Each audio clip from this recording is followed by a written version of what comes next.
will talk about how can you get premium on your Lumosity app. We're going to figure out the solution or know how you can do that in your app. So you just follow this ways, then it's going to work with you on your Lumosity app. So all you have to do, so you just go down, you click here on more down here. When you just click here on more, it's going to take you to this list. It's going to show for you like this here. Then all you have to do now, just click here on unlock premium here. When you just click here on unlock premium here, so then it's going to take you to this list. In there you select for yearly plan or monthly here. You click here on start my free trial.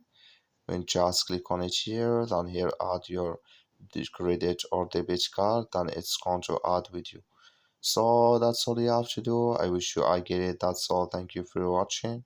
Don't forget to support us by liking, subscribe.